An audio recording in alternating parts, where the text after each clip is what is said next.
with all of these discussions, I'm going to open it by talking about the equipment I'm using.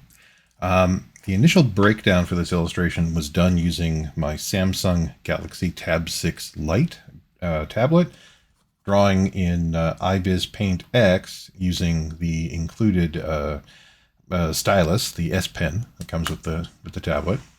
Switching over to do the pencil illustration using Strathmore Bristol pad, 100-pound smooth surface at 11 by 17. That's what I do most of my pieces at. The initial breakdown done with a 2H Staedtler pencil. I don't really show this part on screen, on the stream or on video very much, because you really can't see it on camera. But once that layout is done, I'll then switch to using a Speedball lettering pen using Speedball Super Black ink, with working with a brush periodically as well. When the main inking is done, I will switch then to the Faber-Castell Pitt pens, a variety of nibs. There's usually only two that I go back and forth between, which then I go over to another Speedball lettering pen using the Dr. P.H. Martin Bombay white ink for any touch-ups, additional effects I want to use.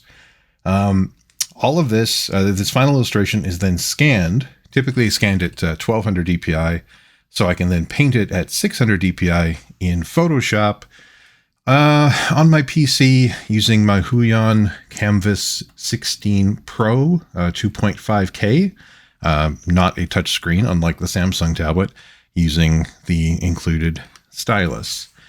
None of this is paid for. This is not sponsored in any way. This is all just equipment I use on a regular basis.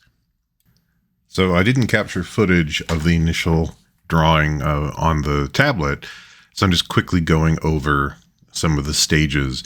I had come up with the concept of the main character being this much more angry, borderline demonic looking robot, but it was going to be set in the same sort of cyberpunkish world I've been using in the last few illustrations, and had done a rough sketch of it based on a photo I'd taken of a friend of mine, my friend Marie, one of the people who models for me, in this somewhat broken area of this future city, as well as having a large statue in the deep background, also based on the same model, and playing with different levels to the illustration, where there would be an elevated roadway behind the main figure and in front of the statue, but then further in the deep background would be a large city center, and then incorporating other ruined and destroyed elements, signage, a vehicle that she ends up standing on that I'm using in this final breakdown, and another robot figure behind her as well. So I like doing this to come up with the rough idea about the illustration and then keep it up as a reference while I'm working on the pencil and then ink version, and then eventually when I scan it to work in Photoshop.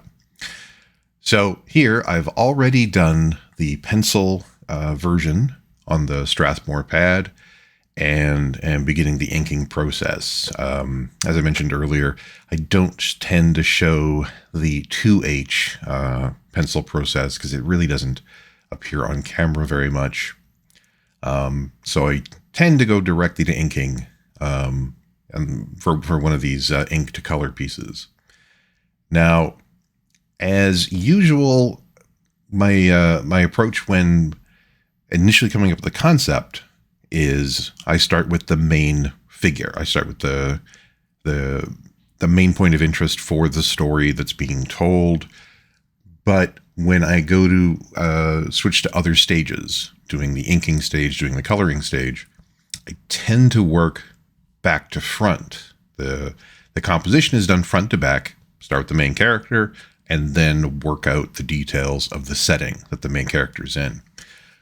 But once I have that composition nailed down, then I'll tend to work on developing that background a bit more. So in this case, starting a very simple outline of parts of the character that are interacting with the background that I'm working on right now.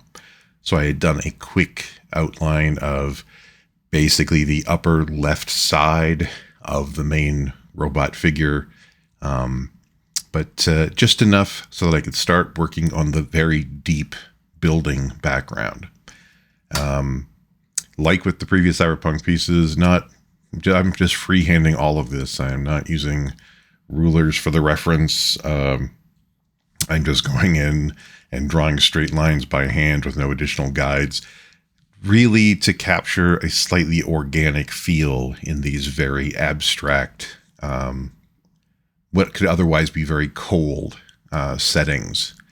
And I want the sense of this world being lived in. I want it to feel a little bit more beat up, weathered, aged, especially in this particular composition where clearly there has been some sort of upset.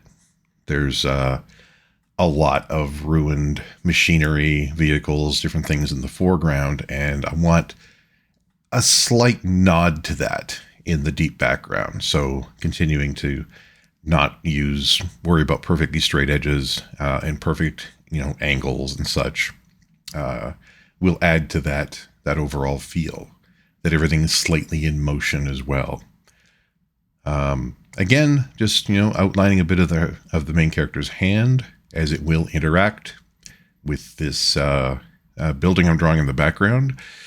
This building is loosely based on a building in downtown Winnipeg.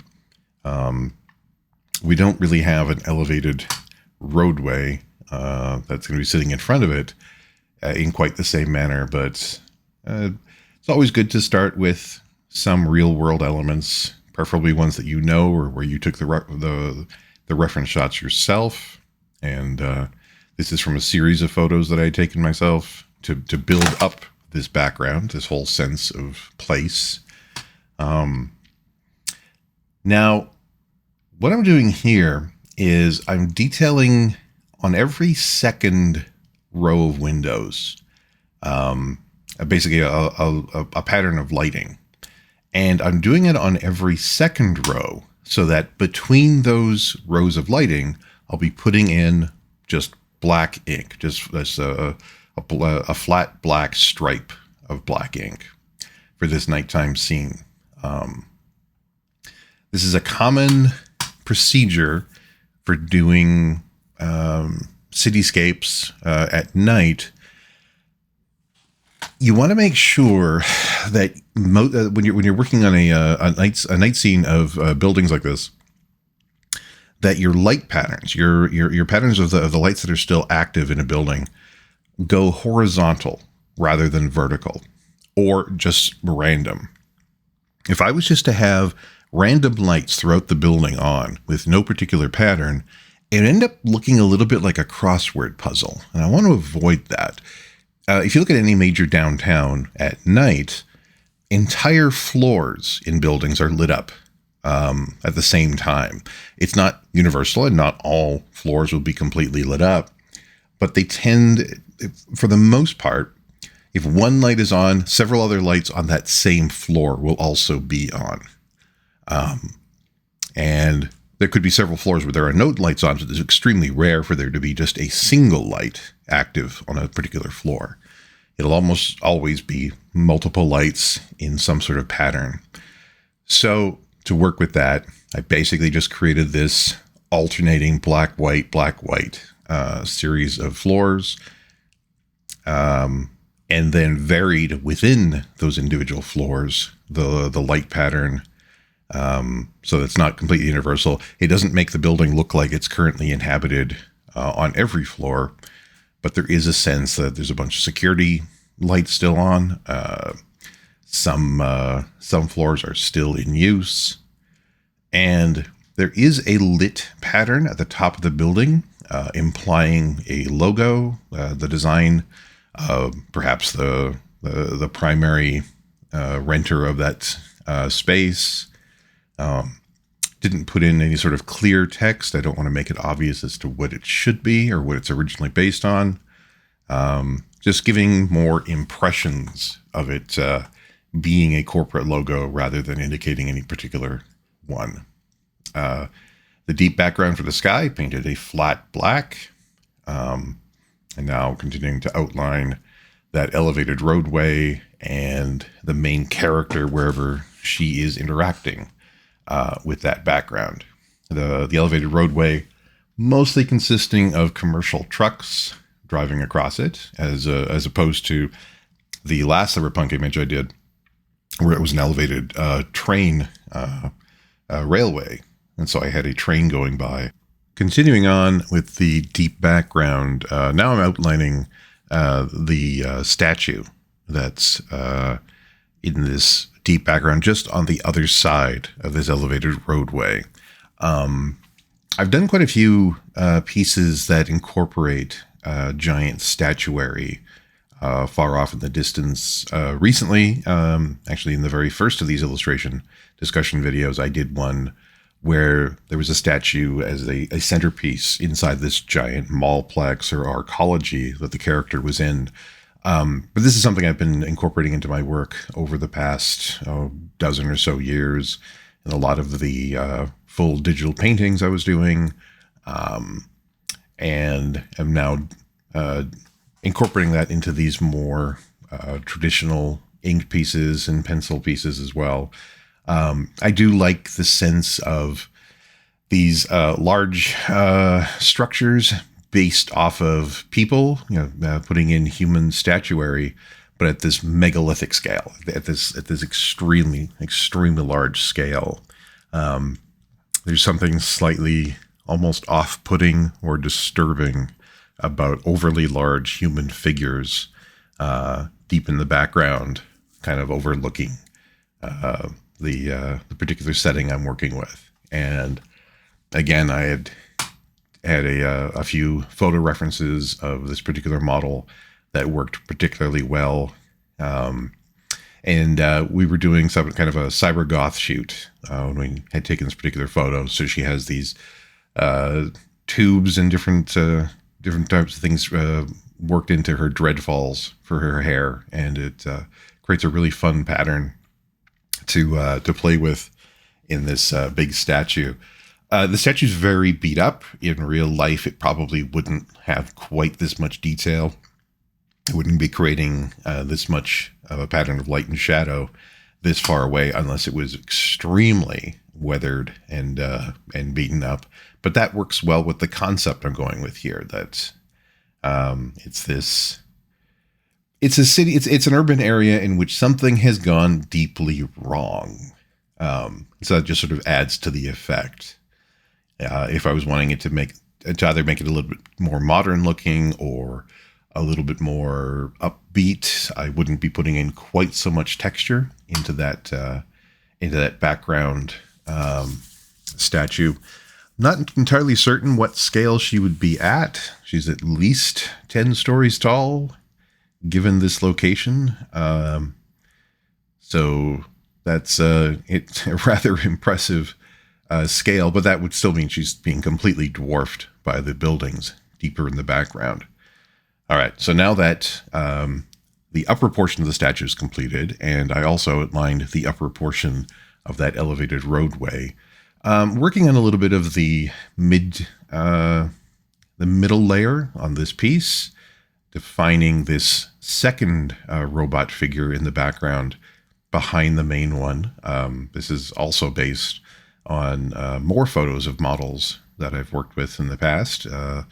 This particular shot is a model, Amber, that I've worked with a few times. She had a very fun, almost animalistic or insect-like pose in a few shots. And it created this really, really fun design in this more burnt out kind of a setting. But just like I'm doing with the main figure, I just quickly outlined her because I don't want to, I tend to leave the design work on the main figures to pretty much the last step of the inking, instead concentrating on the deeper background. So continued the deep background behind her of the cities in the far away, plus getting a hint of some of the destruction at ground level. And now getting into even more effects of that, the collapsed signage that's fallen on the right-hand side of frame. These particular traffic poles, these street signs and such falling over.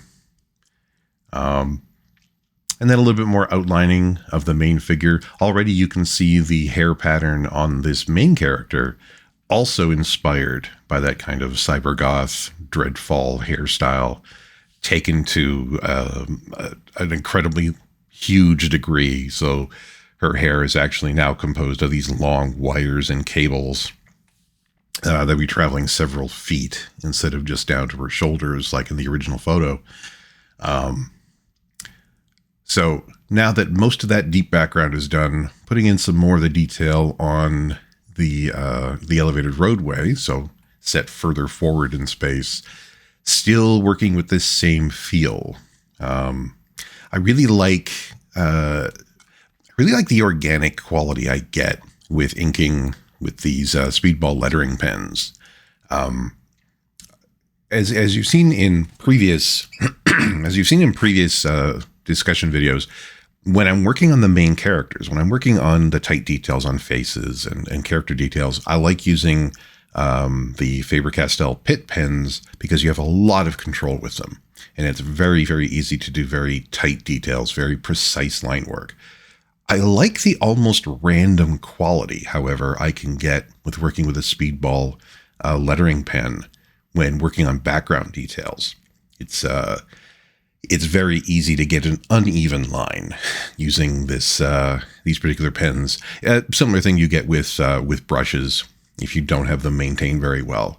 That the lines they leave will be very wavy. They can actually blob ink a little bit, and I like that quality for something like this, where I'm using inorganic backgrounds, but giving them more of an organic feel, whether they're rusted out or weather beaten, or just destroyed in general. Using both brush and lettering pen or speedball pen techniques with that gets this really, really fun random pattern, and it can just add to the overall grunginess of the setting. So you can still do very clean lines with them if you're careful with it and you're working a little bit slower. This is actually this illustration actually is going relatively fast. Most of the pieces I've done in this series have taken from initial pencil layout to the final coloring steps will tend to take between 10 to 16 hours, depending on the level of complexity, depending on how many elements are in them. This particular piece, I believe, took a total from initial design to final digital colors of about 8 hours or so. So it went much, much faster. And part of that is due to how random and chaotic the line art here ends up being. The inking stage was definitely a lot faster to do than in several of the previous illustrations. It's a happy accident of doing a more grungy, burnt out setting that you get to almost toss the brush and pan around a little bit more, be a little bit more random. When you're doing things much more precisely, that will add more time to the overall procedure, to the overall piece of artwork. Now, like with the deep background, now that I'm working on the foreground, huge sections of flat black put in just to add these wonderful shadows, this huge contrast. There's actually, for most of this image, there will be a lack of contrast. There's so much detail on each of the planes that can actually make the planes difficult to separate. The deep background has a similar amount of black in it as the deep foreground. And that can be an issue if it's a standalone inked piece. I feel that with this one, when we get to the final stage, I have come to a happy medium, but I was also working on this with the intent of it being colored. So there are certain design choices I've made that will rely on being altered in the final coloring stage. Certain visual effects will be used that'll end up pushing the deep background even further away from the main character, in that kind of Ridley Scott fogged out feel that I've used in a few pieces lately. But that's working with this piece because that's the intent going in. I know that that's something I need to work with. There are actually going to be a few pieces I'm working on in the near future where I won't have that option. They'll be done very much in the style of Silver Age or 70s and 80s comic books, where no visual effects will be added on top of the line art. So all of the inking separation, all the separation of planes on the inks has to be in the inks. There won't be any option to then take the entire background and change the color a little bit. Like change the color of the line art itself a little bit. So, with this one, I have a little bit more luxury. I have a little bit more room to experiment and play with. That being said, I'm still going to be incorporating a lot of inking techniques in order to separate these various planes. You can actually see that I've added a slightly thicker line above the roadway and the commercial vehicles on that roadway that serve to separate it a little bit further from the deeper background. Later on, when I go to the white ink stage, I'll actually be adding an additional line of white ink above that heavy black line, so that when you look at the final inked piece, it will still separate. It will still be obvious where everything is in space. Just the coloring that I'll be doing later will enhance that. But with all of the ink pieces I do, with all the ink to color pieces I do, the inked piece itself, for me, still needs to stand alone as a piece of artwork, as a final illustration.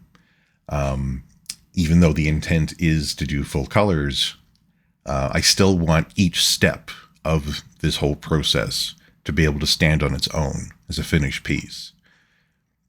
And so that I've got enough, I've incorporated enough ideas. This isn't just looking like an abstract pattern. Distance is still conveyed fairly well. Distance from the main character to each element in the background. It's not just looking like there's a toy, a bunch of toy trucks sitting behind her.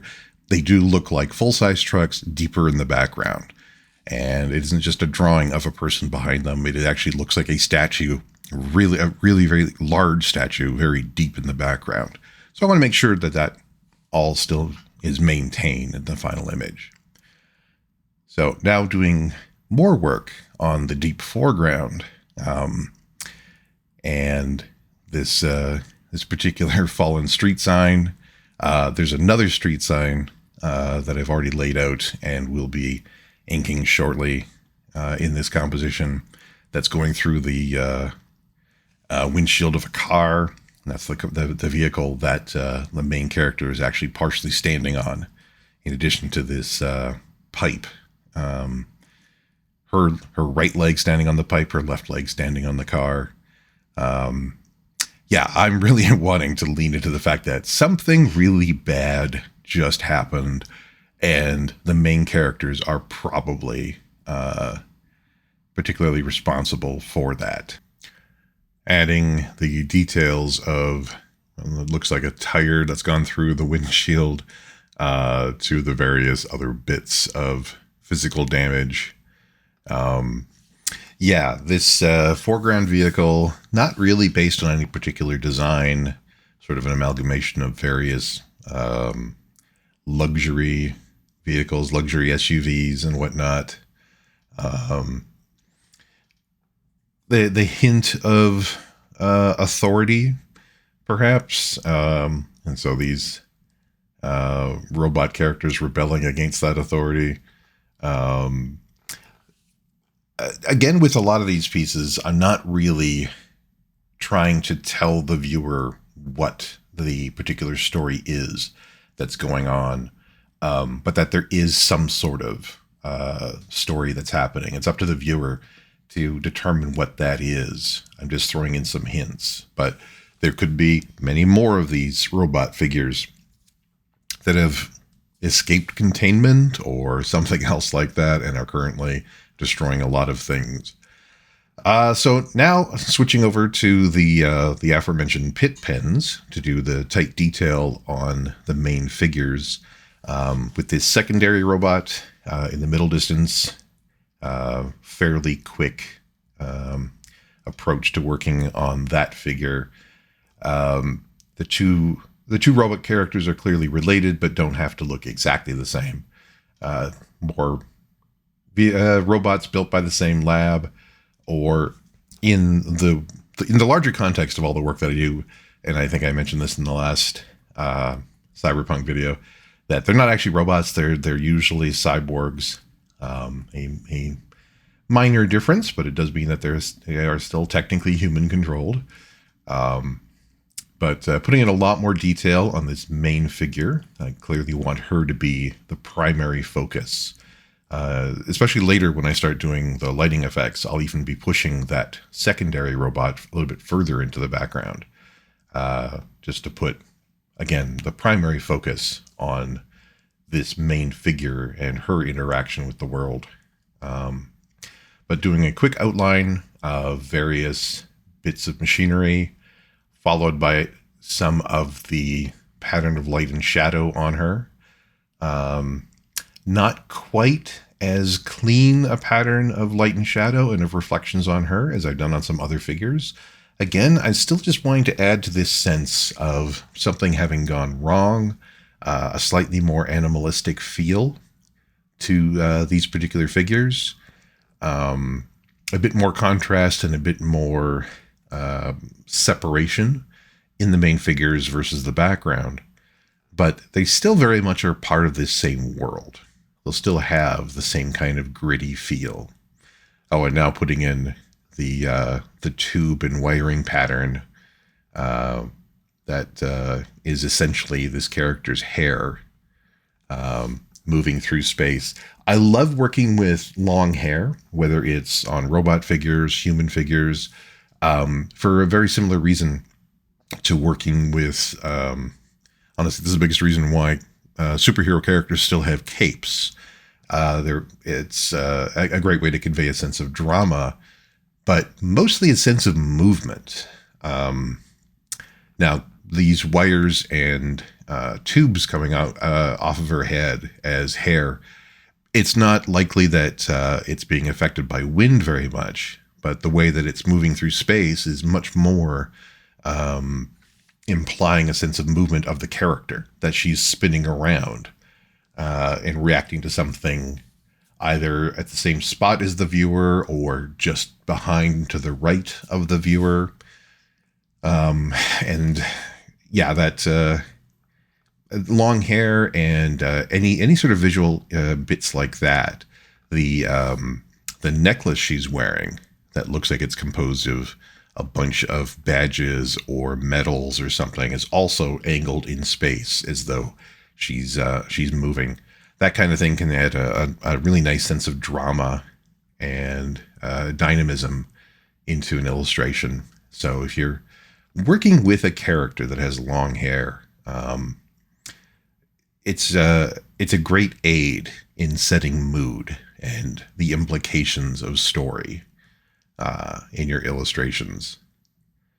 So here we've got the how the wires and the tubes from the hair interface with her head. Basically, they sort of almost look like they're plugged in, as though they were a bunch of wires and tubes plugged into some sort of other structure as she was being constructed. It gives the sense of it being organic while also being entirely artificial. And I always found it a lot of fun to play with blurring the line between organic and inorganic. many illustrations I've done feature chains. And the biggest reason why I like working with chains, as difficult as they can be to draw, is you're drawing metal that is reacting as though it's fabric. It's moving through space like an extremely heavy fabric, but it still functions more like fabric than anything else. And wiring and tubing can do very similar things. So created the deeper shadow on her left leg. So I'm now creating a sense of where the lighting pattern is in the environment. Now, this is a much more chaotic, because this is a much more chaotic environment than in a lot of my other illustrations, the actual pattern of light and shadow won't always be as obvious. I do have very deep blacks in the foreground and very deep blacks in the deep background. In the deep background to imply that this is taking place at night, and the heavy blacks in the deep foreground do imply that the bulk of the lighting is coming from above and to the left of frame. But there's also enough deep shadow on some of these elements to indicate secondary light sources to the right of frame, and actually even coming from below and to the right of frame. That'll become more obvious once I get into the color pattern. That's really setting things up so that I can work with a very deliberate two-color color pattern in this particular image. Another intent I had when I first started playing with this idea is that it was going to be another one of my red-blue color pieces. So primary inking is all done, and now adding in some work with my second speedball lettering pen, the one that I just used with white ink, with the Dr. P.H. Martin Bombay White. Make sure, if at all possible, to keep a separate pen going for your white ink than for your black, because the white ink and the black ink can actually chemically interact with each other. It's not too bad when you're dealing with lettering pens. They're relatively easy to clean out. It was a much bigger hassle when I was using an airbrush, and I would alternate between using black ink and white ink because they had a habit of gumming up the airbrush in the way that they would react.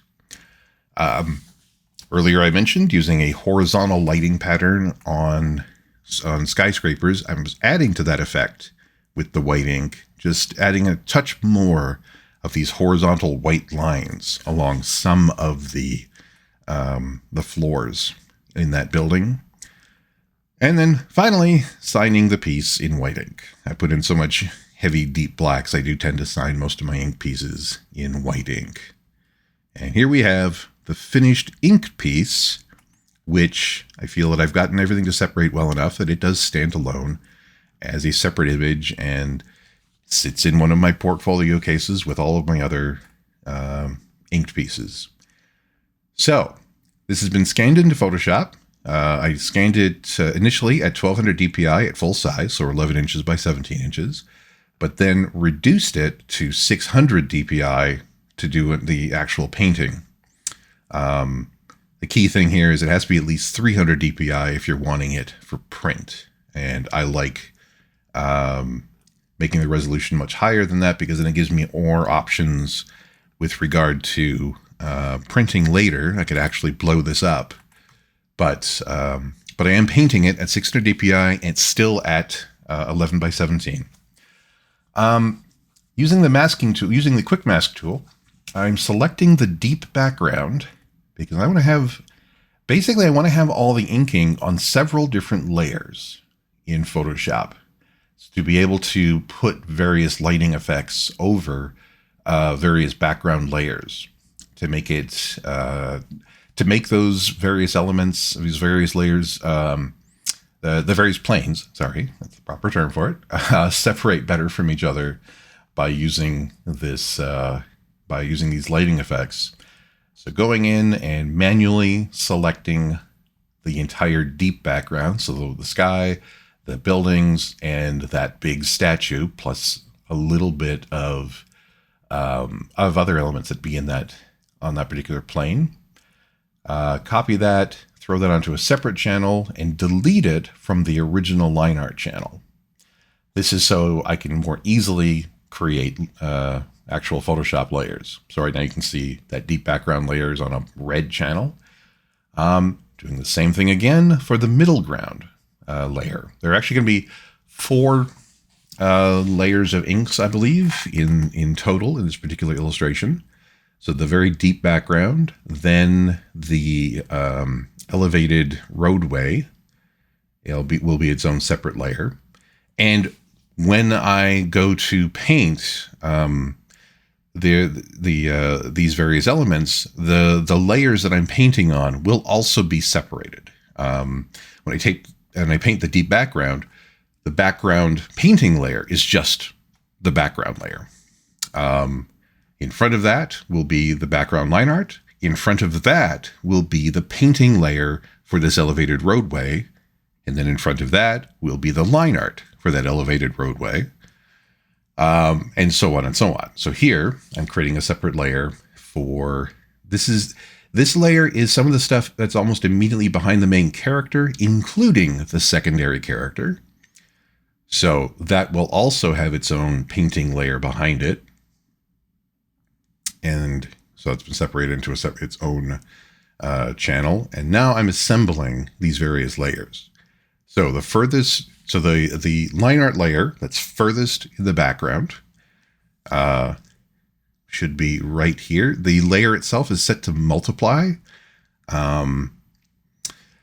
This basically means that that line art will be added to the color value of that line art will be added to the color behind it when it's printing. I won't go into all the details about that you can find tutorials on how the various settings in Photoshop, various layer settings and painting settings all interact with each other. But basically that's my idea, that I want to have, not only is there black line art, it's mathematically adding, or in fact multiplying, onto the color that's immediately on the layers immediately behind or below it, depending on your perspective. So the deep background, just using one flat color, it's going to be extremely easy to paint that background. Very few effects will be used. It gets a bit more complicated on the layer with the elevated roadway, because I want to have the vehicles separated from that roadway. So I'll be using 2 different flat colors. And here I'm showing just the roadway line art standing by itself. Immediately below that will be that elevated roadway coloring layer, the painting layer. This painting layer will overlap the deep background, but it will not overlap any of the elements above it. So the layer with the main character, I can paint the layer with the elevated roadway all I want. That will never affect any of the layers in front of it. Kind of think of this as you're painting on sheets of Mylar, and in between those sheets of Mylar are the various illustrations, are the various black line art layers. If you haven't worked with this sort of process before, if you pause the video, you can actually read the various layers I have going in Photoshop right now. What you'll also see is that I'm using remarkably few layers, even when this is finally done. And I add in a lot of extra special effects layers.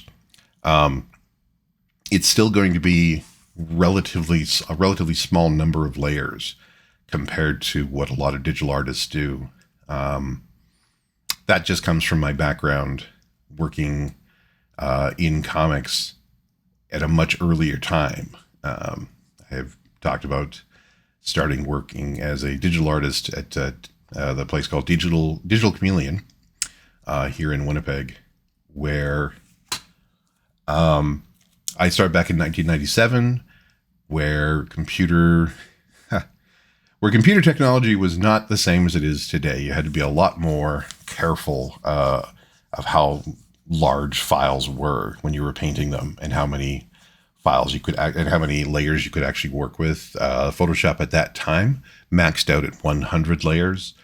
But honestly, if you had more than 5 layers in an image, you had to explain to the art director why. All right, so we have finished putting in flat color layers all the way through the image on various layers. None of these colors will reflect the final color scheme that I'm painting with. They're just sort of holding colors until I actually go in and paint them. As you can see already, now that I'm starting on the deep background, I'm taking the darkest color that I want to use, this very, very dark blue, and then painting light into it. Now, I'm going to mix that up a little bit. I typically work from dark to light. And again, just to reiterate my earlier point, I'm also painting from back to front. I'm painting the deep background first, and I'll keep painting the illustration moving forward in space until I get to the main character. And the main character will be the last element that I paint. But within each one of these layers, I'm also painting from dark to light. I tend to put down the darkest color I'm going to be using, and then painting lighter colors on top of that. I'm essentially painting with light. Now, there's a little bit of variation here and there. I went in and actually painted some darker colors over top of what I'd already been doing. I realized it was going a little bit lighter than I wanted it to. Knowing that I will be putting in some special effects over top of this later on, I wanted to make sure that these colors stayed a little bit dark to give it a little bit more room for the special effects to create more pops of light. Having said that, I do need to create a light pattern on this building to show that it isn't just that the windows are a lighter shade of blue, that they're actually individual light sources. But they will vary depending on how they're positioned with respect to the viewer. With that deep background done, I now move on to the elevated railway, starting with pretty much the same dark color that I use in the deep background, and painting from a similar perspective with regard to where the light is coming from. That the light is coming from below. If you look at a cityscape during the day, the primary light source is from above because it'll be from sunlight, it'll be from scattered sunlight through the clouds, just in the sky in general. But at night, the general direction of light will be from the bottom up, because it'll be from man-made light sources in the environment. So that's what I'm using here as the primary light source. Now, I mentioned that for this particular image, I'm using a red-blue light pattern, and you can actually see the palette of the colors I'll be using open right now, right beside this illustration. And I'm already starting to paint in some of the reds. There's going to be red lighting coming from above. This could be from emergency lighting. This could be from running lights on the backs of some of these vehicles, on some of these commercial vehicles going by. Once I can put in the rough pattern, then now I'm going in and painting some of these actual vehicles. The implication is some of them are commercial vehicles, some of them are buses, but also playing with this red and white, this red and blue pattern to sort of separate what direction they're aimed at. Since the red lights are coming from above, anything that's painted red is clearly aimed up. Anything that is colored blue is aimed down. Carrying that through to this middle ground. But in the middle ground, I want to add in more red light. Essentially, for this piece, the further something is in the background, the more blue it ends up being, and the more it's affected by blue light. But as it moves forward in space, there will be more and more red light, and that red will serve to also create a sense of distance, create a sense of space, and playing with the blue light source coming from below, but now dealing with more of the red light sources coming from above. And these red light sources could also be from other emergency vehicles, to the left or right of frame, there could be aircraft of some sort with a lot of red emergency lighting on them. There could just be a lot of vehicles close to ground level that are casting a lot of red light. It's really just to create this effect. I want to suggest there's reality going on, but it's also slightly, it's a heightened version of reality. So dealing with just red and blue light sources. Think of a lot of Italian horror films from the 60s and 70s dealing with very specific patterns of color. Whether they would be completely accurate to real life or not. It's more to create a sense of mood, create a sense of dread, especially in this particular piece. Yes, I do like using red and blue as a fun nod to the whole synthwave thing, the whole 80s inspiration. But here there is a more sinister quality that works with the style of inking I'm using. It is a science fiction piece, inked in the manner of a horror piece. So I'm blending a few different influences together. And not only do I have the lighting coming from below on her face, on this secondary character, creating this eerie effect, the fact that it's blue with the red light coming from above also creates a sense of unease, and adding to the horror setting of the whole thing, that something is going horribly, horribly wrong. Adding in a bit more contrast, not quite going to white, even though it's metallic. I still want to create a little bit more contrast to show that the two main characters are slightly different in texture to everything else. They're slightly shinier metal than some of the other metal in the environment. So still working with the red-blue pattern here on the signage in the deep foreground. Because it's closer to the viewer, there is more red on it, and a much stronger, purer red, a more saturated red. In the background, the reds go a bit more towards magenta, or to a middle ground between blue and red. But in the foreground, I want the reds to become much deeper, much more saturated reds, much stronger reds. Partially to act as a way to push them forward in space, bring them closer physically to the viewer, but also adding to this whole sense of dread and unease. Same with working with the shattered windshield. I'll actually do much more contrast on this because it's glass. So it'll have higher reflective capabilities, or higher reflective qualities than even the two robot figures.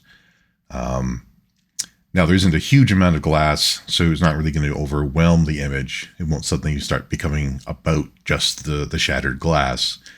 But I do want to put in the hint of it being slightly more reflective than the various background elements. The structure of the car, the outer surface of the car will also have a fairly reflective quality.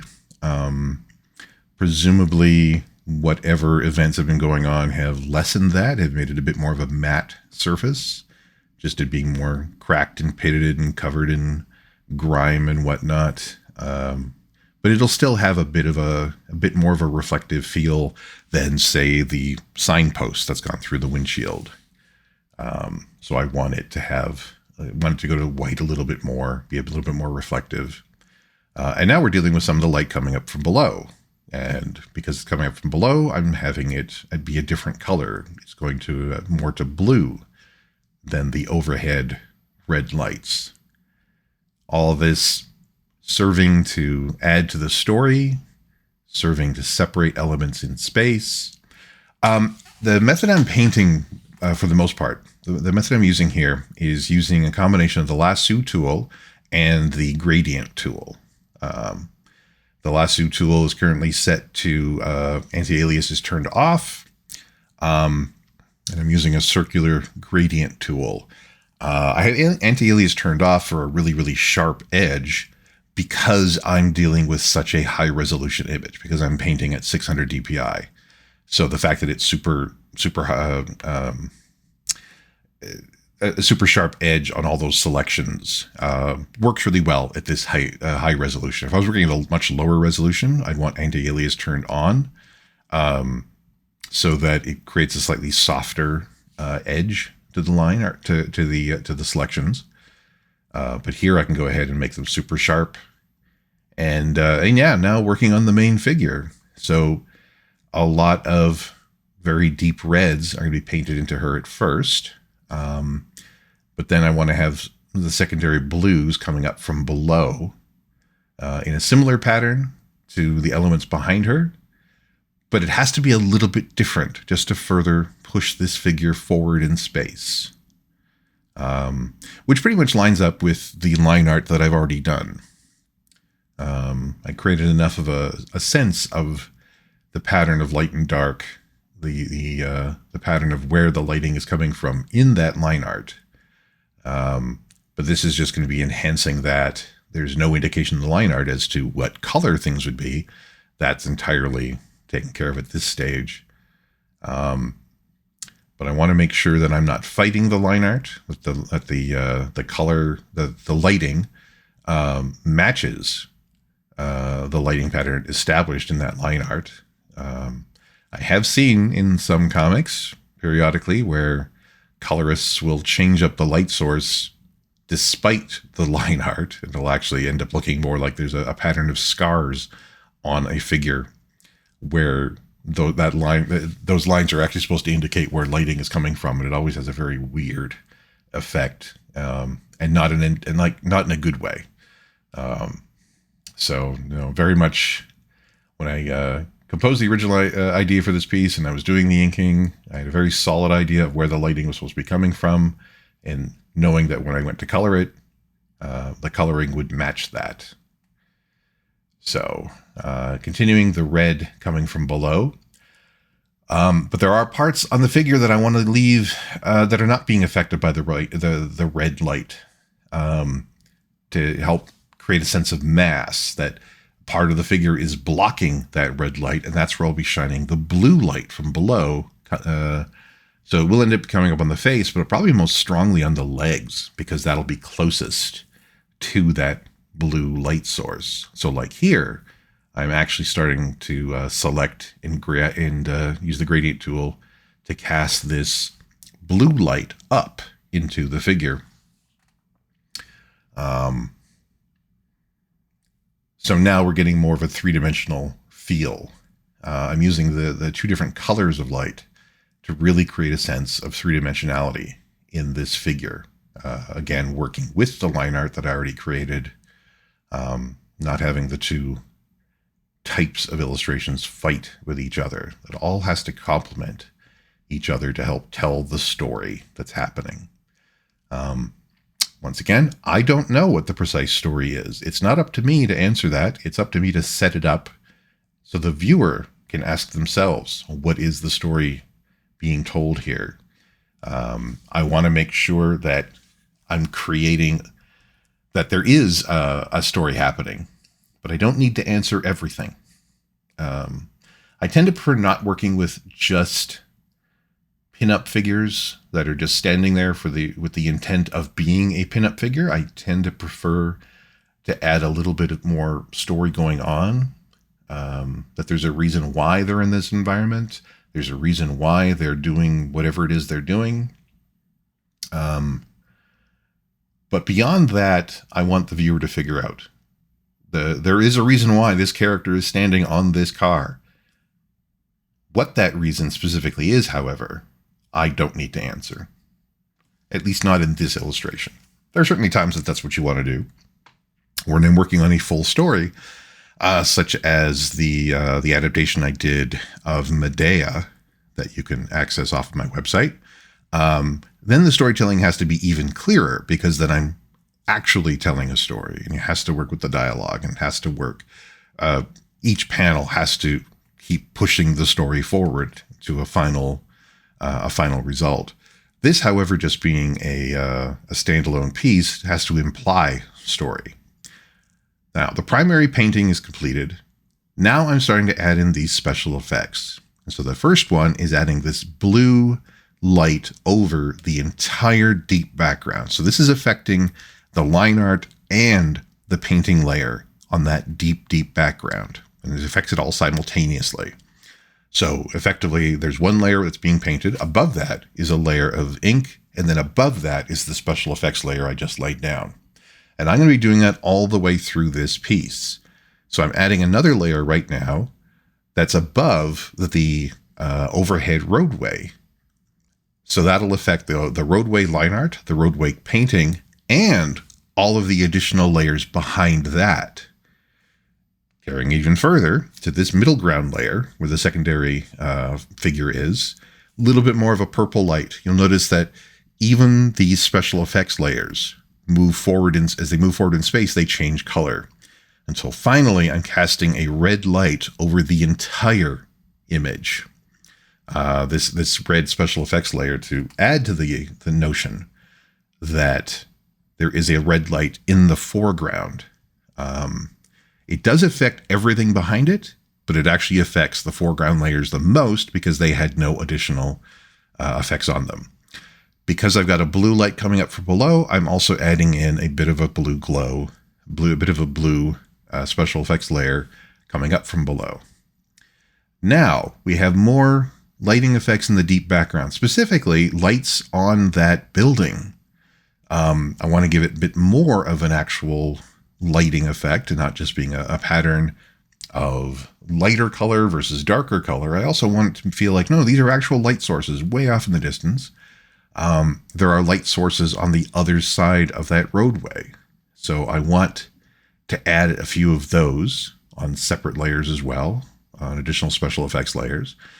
And now that I see how all that's worked, now I'm going to touch up. I'm not completely done all the painting yet. I realize, okay, there are places I would like to make some of the painting pop a little bit more, because it's very easy when you're applying special effects layers to have them overwhelm all the painting you've done already and overwhelm all the line art. So I want to add in some additional painting that will interact a little bit more cleanly with those special effects, so that this doesn't just become a foggy picture. I still want the storytelling to be clear. I still want the figures to stand out. I just want them to stand out in this environment, like they're actually inhabiting this space. So after applying a few of those special effects, I'm now going in and touching up some of the painting, adding in a bit more contrast here and there, adding in a bit more red light on one side and blue light on the other, on the main figure, on this main figure to make sure that she is inhabiting this world. Moving things around, just reorganizing a few things, but yeah, all of this is meant to serve the primary focus of this piece is this main character. She's part of this environment. The story is not the environment. The story is her interacting with this environment, whether she created this situation, whether she's taking advantage of this situation, whether she's trying to escape this situation. What the story is involving her is up for the viewer to figure out. I'm just setting it up so that the main story is about her and not just the environment. Which can be a bit of a challenge when you deal with super detailed backgrounds like these ones that I like doing.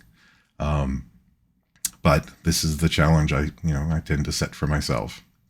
And here we have the final completed image. Thank you very much for hanging around and listening to me discuss this illustration, and I hope to see you in the next video.